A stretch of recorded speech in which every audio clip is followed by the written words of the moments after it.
Along these roads we roam, we find adventure through traveling, camping, boondocking, and exploring. Hello everybody and welcome to Vlogcast episode number 25. I can't believe it. I know, that's a lot. My name is Russ.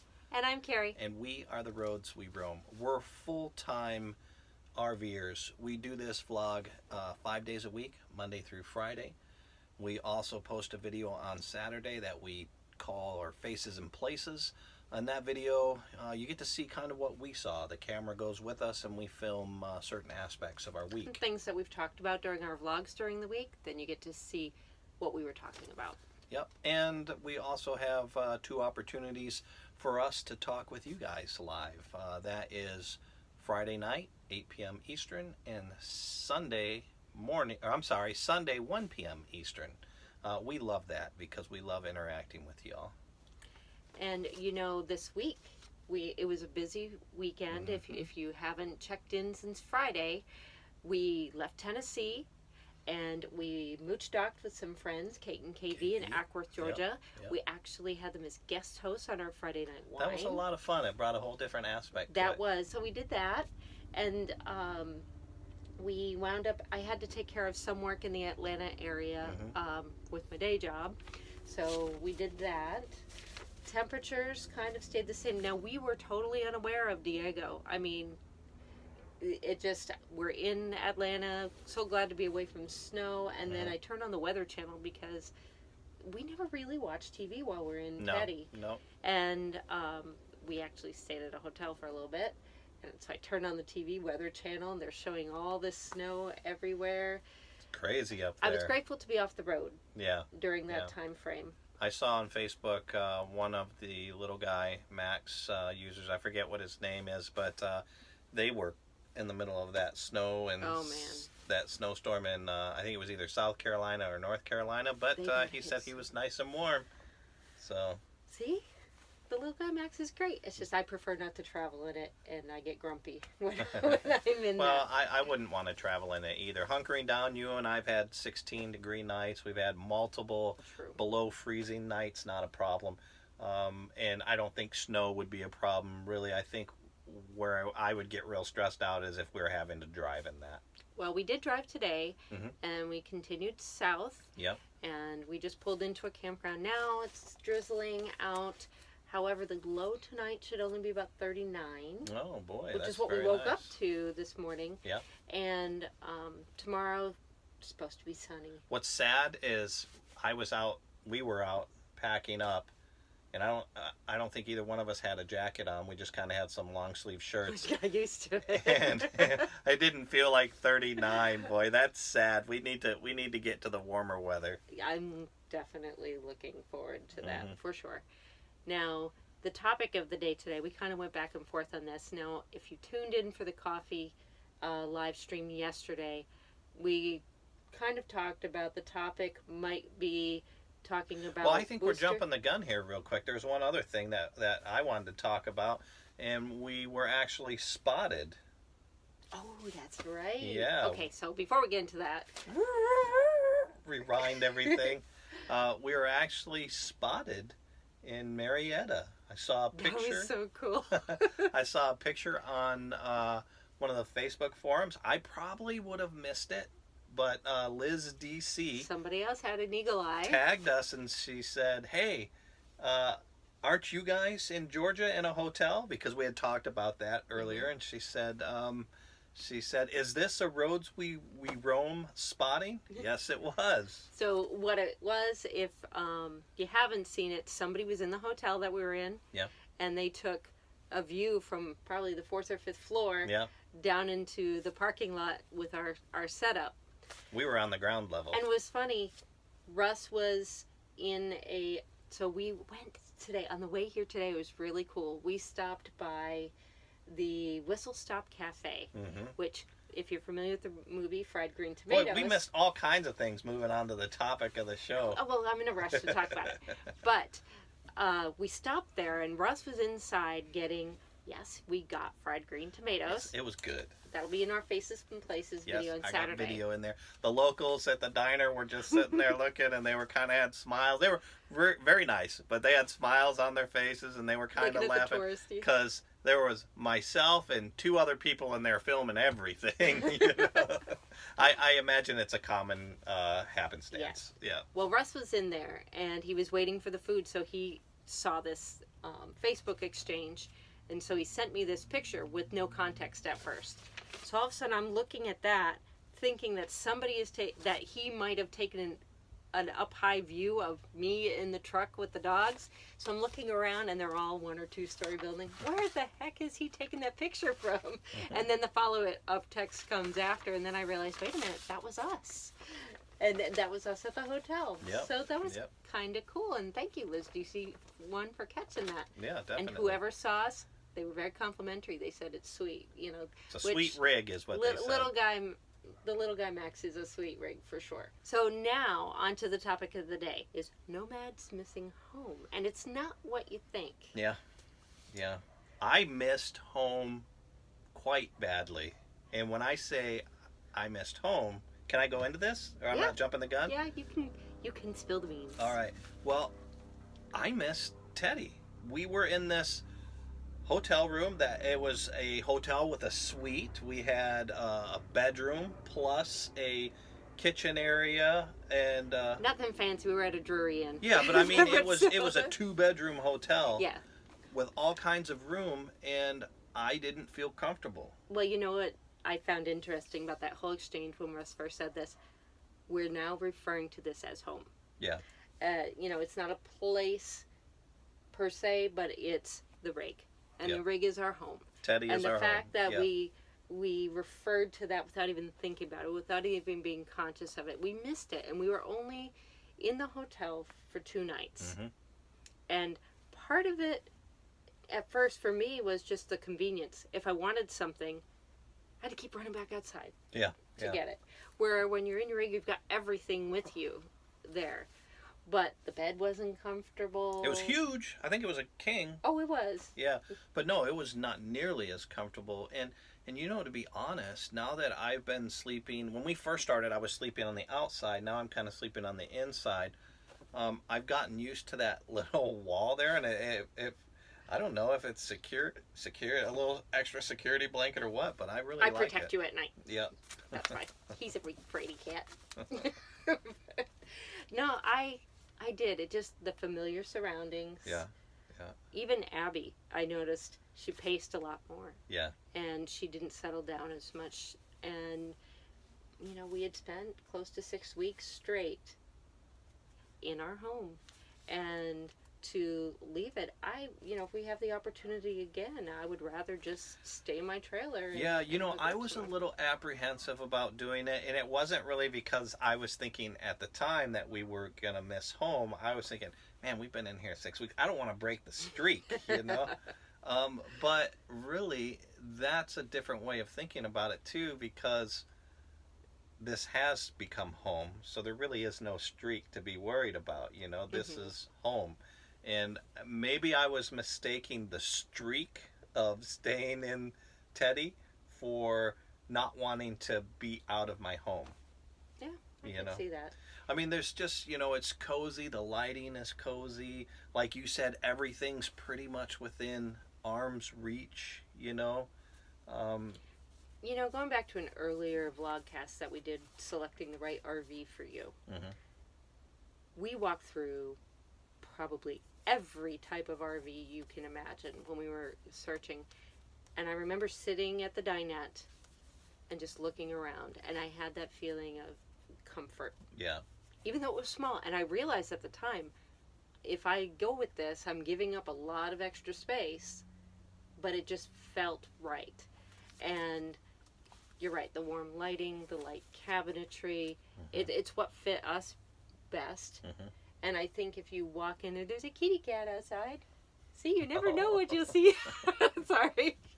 Did you see him there? I saw him moving out of there, and then I turned around and looked. Okay. Yeah, don't worry, I'm not adopting anymore. He looks, boy, I didn't even think about that. He looks well fed and taken care of. I think he's good. But I think when you are thinking of going full time. Yeah. And or even spending an extended amount of time in your RV or trailer. Just sit in it for a few minutes and kick everybody else out and say, I just need a few minutes, and to think about things. And it makes a big difference. I think the question you have to ask yourself is the question we asked ourselves when we sat in every single one of these was, can I live in here? Could I live in this? Mm-hmm. How do I feel right now? Because a lot of them might step inside and you could immediately, it didn't take a whole lot of it just didn't feel right. Yeah, it was like, no, I can't be in here. I can't live in here.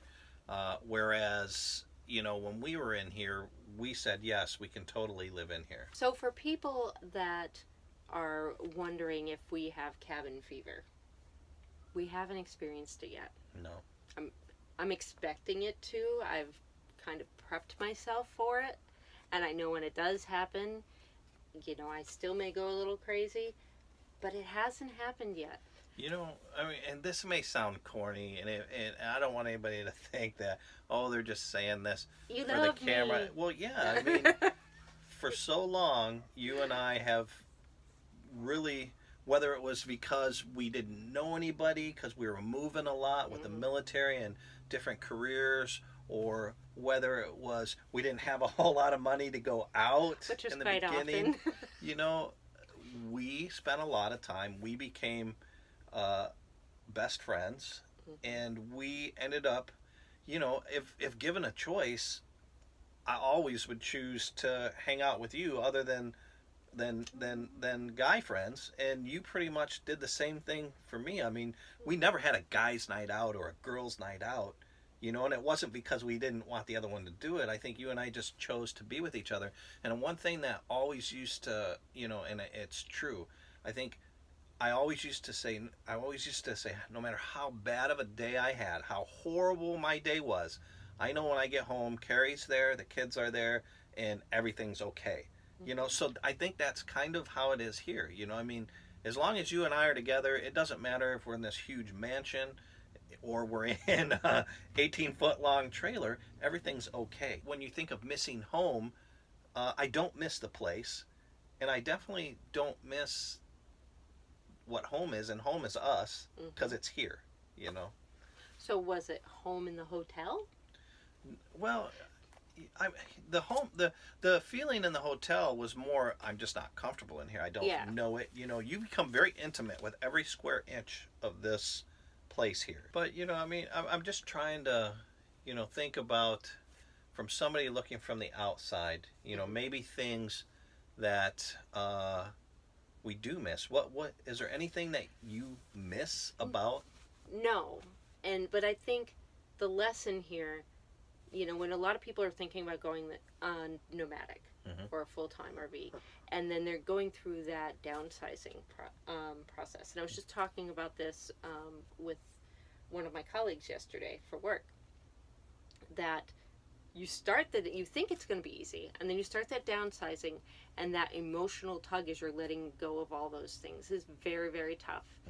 And I can't say enough, don't dwell on the past, focus on the future and what's ahead of you. And I lost my mom 7 years ago, and my memories are more about the things that we did, the conversations that we had, than any gift she ever bought for me or anything like that. Yeah, I think that's a great point, because we are making amazing memories. Exactly. So, myth busted, we do not miss home. No, we do not miss home. do the little Mythbusters thing on there. Yeah. So, moving on, we have such fantastic viewers. Yep. And when you watch videos, now, we are unabashedly newbies. So if you see something on our videos that we're doing wrong, we love your feedback, telling us and calling us out, because we don't want to be doing things wrong. And chances are, if we're doing it wrong, somebody else has done it wrong along the way, so we're passing it on, and then you can save them from mistakes or things like that. I know where you're going with this, and the reason why I hook it up this way... Wait, we'll say what it is first. All right. So somebody was watching, and I believe it was Sherry Standifer, And she noticed when Russ had hooked up the water hose that the regulator, we had it hooked up to our unit. Mm-hmm. And she was saying that she believes that you're supposed to hook it up to the source, the pump first, and then hook up your hose to that. Yep. Over to the thing. So now you can go ahead. So yeah, I had seen. I didn't look at the instructions that you have in front of you here, obviously. Instructions? Who needs instructions? But I had seen it being done the way that I do it on several rigs. So I said, okay, that must be it. Mm-hmm. So that's why I did it. But Sherry, so here's our public service announcement. And the because Kerry never throws correct. things away.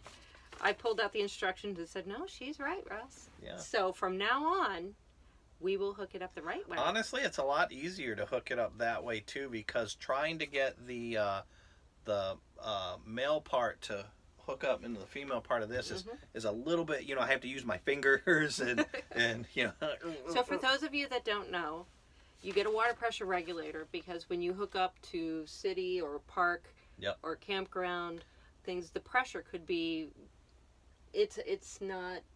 Well, the problem is the pressure could be too high and blow your lines. You want to keep it right around 40. Okay, so what you do is you hook it up to the faucet, then your regulator goes there, and then your hose. Now, I was reading the instructions. If you have a water filter, then you can hook your filter directly up to the regulator and then your hose. So it goes regulator to the source, filter to the regulator. Yes, sir. Hose to the filter. To the filter into the tank. That's how they have it in the picture. All right. Right here. Thank you so much for letting us know. Yes, thank you.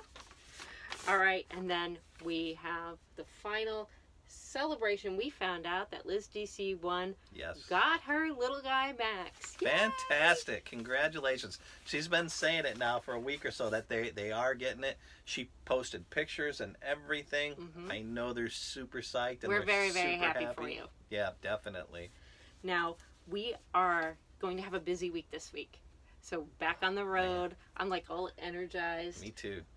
Today we're in Cordell, Georgia. And we're going to head east. I figured with it being December and a certain holiday coming up, we're going to visit a town named Santa Claus. How many people are in that town? Well, a 2010 census had 165 residents in the area, so it's not very big. But I just had to drive through. Do they celebrate with a name like that? I believe so. Okay. I believe so. Well, very so we will find out and we will report you. We'll let you know. Yeah. And then there's the fruitcake capital of the world. Aren't we going to some onion museum? The Vidalia Onion Museum. Hey, you tell me to look for things. I find things along the way. So, and with our ultimate goal to hit Savannah. Yes. I'm by the looking weekend. forward to Savannah. I've never been there. I had the opportunity to go once when I was at the Federal Law Enforcement Training Center in Glencoe in Brunswick, and I didn't take it. So I'm glad that we actually. You know what I was sad sad about? What's that? So we had talked about this. I wanted to go see the bench that Forrest Gump set up. Apparently, there's no bench in the area where it was filmed. It's been moved, or they just put the bench there for it. And then they have a bench there that the town claims is the original prop. But Paramount Studios says it's not the original one. A little bit of controversy there. But do some investigation. Yeah, we'll definitely go to the location, though, at the very least. We'll go shoot them. But we'll shoot them both. What the heck? And I am, on my search, there are a couple of really cool dog-friendly activities. Yes. That we can do there. I'm going to hold off on that until I can make sure we can get the tickets to do that. Yeah, definitely. But one of the things, I know so many people travel with pets and people want to take their pets in different places. So we want to incorporate Abby and Billy definitely more of what we're doing. And so I found a couple things that I think you'll be really excited about. Definitely. If you know of any dog-friendly things in Georgia, Southeast Georgia, and Florida, let us know because we're going through the whole area. Carrie, how can they get a hold of us? You can reach us at theroadsweroam.com. We're also on Twitter, Pinterest, Instagram, and Facebook, which people know because they're posting pictures of us on there. Yeah. And we also have our podcast up on iTunes and Spreaker. Definitely. Well, that'll be all, folks. Take care. All right, talk to you tomorrow. Hopefully there'll be sun.